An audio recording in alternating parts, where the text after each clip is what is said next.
Hi Scorpio, welcome. So tingnan natin kung ano yung mga blessing na hindi mo inaasahan pero darating. Give me the message. Ano yung mga blessing na hindi mo inaasahan pero darating? Give me the message. Ano yung mga blessing na hindi mo inaasahan pero darating?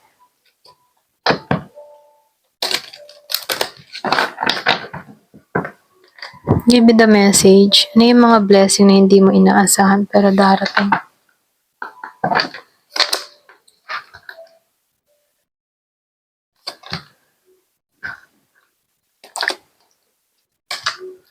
So, nafe-feel ko dito yung pag-aani. Pag-aani ng tagumpay.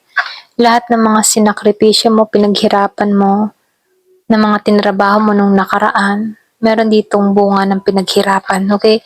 So, nakikitaan ko dito yung pag-aani ng tagumpay dun sa iba at paglaya sa mga sitwasyon, mga alalahanin na nagpapabigat sa iyong kalooban. Ayan.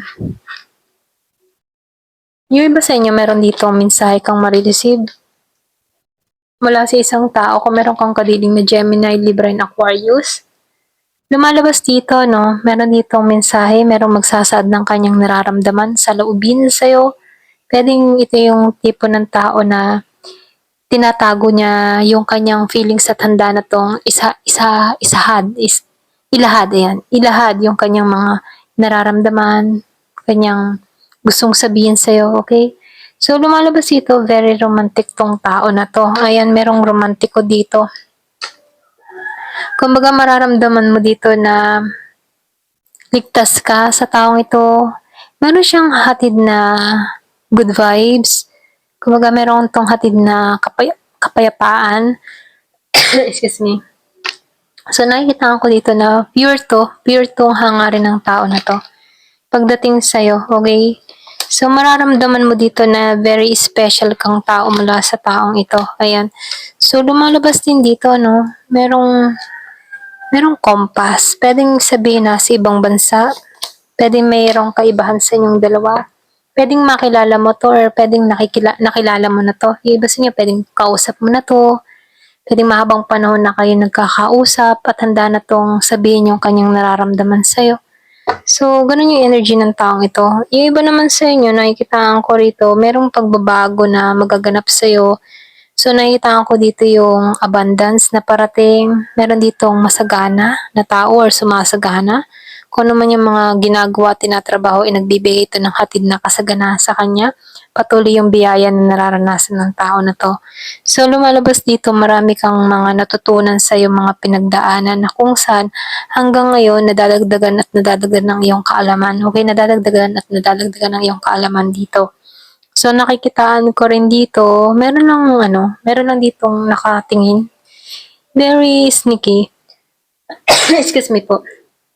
So, yung iba sa inyo, meron ditong tao na inaalam yung resource mo, ano ba yung mga sikreto mo, ano ba yung ginagawa mo, bakit ka nagtatagumpay dito. Kita ng tao na ito yung pagtatagumpay mo. Kasi nakikita nito yung pag-aani mo ng tagumpay dito, no?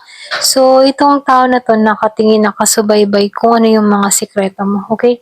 Kaya dito, no, sinasabihan ka, ingat ka na lang sa mga sasabihan mo ng information, lalo na kung ikaw ay mayroong mga nangyayari at ganap sa buhay mo na nagtatagumpay ka. So, ingat ka sa mga sasabihan kasi pwedeng nakakaramdam to ng inggit kasi sobrang lucky mo, sobrang swerte mo, mga ganyan, no? So, hindi maiwasan na nakakaranas to ng inggit sa'yo. Ayan. So, gratitude, ano? Meron kang ipagpapasalamat, pwedeng ipagpapasalamat mo lahat ng mga blessing na dumarating sa buhay mo. Ayan. So, meron namang mysticism dito, no? Yung iba sa inyo, meron dito nakagawa ng hindi maganda sa'yo, pwedeng nag-intention sa'yo. Nakikitaan ko dito, malapit din to sa buhay mo, pero nagigilty na siya dito, okay? Yung iba sa inyo, natatagpuan mo na yung halaga mo, pwedeng meron ka ng inalisan dito, meron ka ng tinalikuran dito, okay? Ayan, ito lang nakikita ko dito, kasi nakikita mo na yung halaga mo, tapos ka na sa mga alalahanin or mga problema, okay? Meron ka ng tinalikuran, meron ka ng inalisan. Kaya yung spotlight nasa iyo na, okay? Ikaw na yung nasa sayo na, ikaw na yung kikilos dito kung kailan ka action dito, okay? Kasi nafe-feel ko na meron kang paglaya or pwede rin natatagpuan mo na yung halaga mo or naiisip mo na dito na kailangan na ng pagbabago, okay? So, yung sinabi ko kanina, no, meron ditong tao na nagbigay ng intention sa'yo, nag-guilty na to, okay? Pwedeng meron tong mga konting kalokohan na ginagawa sa'yo, pero pinakikitaan mo pa rin to ng mabuti, kaya medyo nagigilty na to, okay? So, dito, no, matatagpuan mo yung kaligayahan mo. Kahit mayroong mga nag-i-intention sa'yo na hindi maganda, ramdam mo pa rin na masaya. Okay, meron kang masayang vibes or meron kang nafe-feel na merong magandang parating sa buhay mo. Okay? So, dito, nakikitaan ko dito yung paglago, pag-angat, ayan, paglawak. Pwedeng paglawak ng kabuhayan, paglawak ng kaalaman, paglawak ng karunungan, mga ganun, no? So, nakikitaan ko dito paglawak, okay? Kaya dito, nakikitaan ko rin dito yung protection. Iniingatan at pinoprotektahan ka dito para hindi ka mahirapan dito sa mysticism, ano? So, meron kang naranasan dito, no? Nakaranas ka din dito ng paglagas or pwede rin sabihin problema. Nakaranas ka din dito ng sobrang nahirapan sa isang sitwasyon. Pwedeng nakaranas ka din ng pagluluksa. Yung iba sa inyo, yung period na meron kang mahal sa buhay na nawala, na kung saan dito ka nakaramdam ng pagluluksa. So, sinasabihan ka dito, temporary situation lang yung nararamdaman mo. May mga tao talagang aalis sa buhay natin pero kailangan natin tanggapin ng maluwag, okay? Darating at darating talagang araw na lilisanin tayo kahit yung pinaka-importanting tao sa buhay natin. Kumbaga dito, tinuturoan ka dito na kailangan lang pagtanggap para maging malaya sa sitwasyon. So, nakikitaan ko dito patuloy pa rin ang paglago na nangyayari sa'yo. Yung iba sa inyo, may paglago na nagaganap or nangyayari sa'yo. Okay? Kumbaga, hindi ka papahinto. Kung sino man ang gustong pumigil sa'yo, walang makakapagpigil sa'yo, lalo-lalo na kapag tagumpay ang inaasam-asam mo. So, meron akong nakikitang dalawang taong nakatingin nakasubaybay sa'yo. Pwedeng kita ng tao na to yung pagbabago na nangyayari sa'yo. Okay? Yung iba naman sa inyo, sinasabihan ka dito, ingat ka sa mga pagkakatiwalaan, maging sa kaibigan mo or sa papapasukin mo sa buhay mo, no? Kasi meron akong nakikita ditong tao na bad influence sa'yo, okay?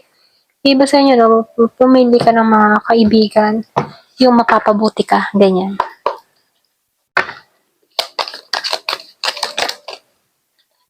So, dito, no, matatagpuan mo yung authority sa buhay mo. So, meron ditong beware of greed. Mag-ingat ka sa pagiging greedy. Ayan. So, meron ditong fire. Strong emotion, passionate love, or hate. Yung parating. So, meron din dito na young man. Iba sa inyo, pwede meron kang kadiling na batang lalaki. So, dito, Clover. May swerteng hatid, ano? Merong blessing pa rin parating sa buhay mo. So, dito, ano, kailangan mong pag-ingatan yung mga material na bagay. Okay, importante. Pwedeng merong magnakaw o may mawala sa'yo. Kaya dito, lalo-lalo at importante, maging aware ka or maging alerto ka. Okay? So, meron talaga ditong someone against behind your back. Okay? Someone working against you behind your back. So, meron taong kumikilos sa'yo ng yung parang patalikod. Okay? So, betray. Kumbaga itong tao nito ay sinungaling, traitor, ganun yung energy niya.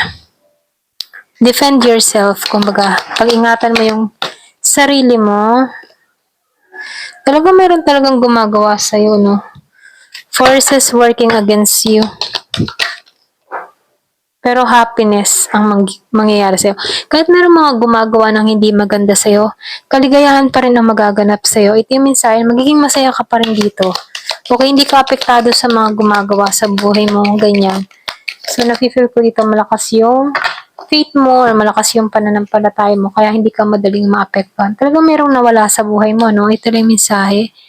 Pero ganun pa man, may nawala pero may papasok sa buhay mo. Bagong papasok sa buhay mo. Ito lang yung mensahe, no? Kahit may umalis, may inalis sa buhay mo, pero merong bagong papasok, ganyan. So, secret admirer. Dun sa iba, meron kang secret admirer. Ayan. So, meron talagang umalis din sa buhay mo, pero meron papasok. Merong umalis, meron kang aalisin sa buhay mo para makapasok tong tao na to. Merong spiritual love dito, okay? So, meron dito, friends, iba sa inyo, merong kaibigan, magkikitang muli, pwedeng matagal na kayong hindi nagkikita. So, meron ipakikita sa yung daan. Meron ipakikita sa yung daan dito, no? So, so pag-ingatan mo yung kalusugan mo. Yung iba sa inyo, pwedeng napapabayaan mo na yung sa kalusugan mo. So, meron ditong rainbow. Marami kang mahirap na sitwasyon na malalampasan mo. Oh, merong broken ring dito. Yung iba sa inyo, pwedeng meron kang pinagdadaanan. Meron ditong tao na nagbigay ng pasakit sa'yo, okay? Ayan, merong broken ring. Pwedeng merong ditong tao na bago pa lang may separation na nangyari or naganap. Pero kahit ganun, no, kahit merong tinanggal sa buhay mo, isipin mo na lang yung positive side. Tinanggal tong tao na to dahil merong karapat dapat para sa akin. Ganun na lang or pwede rin sabihin, tinanggal tong tao na to para mabuo ko yung sarili ko, okay? Kung alam mo naman sa sarili mo na wala kang pagkukulang dun sa kapartner mo, wala kang kasalanan, okay? Ang nagkasala lang diyan ay yung taong hindi makontento, okay? Ayan, hanggang dito na lamang po. Thank you for watching. Love and peace.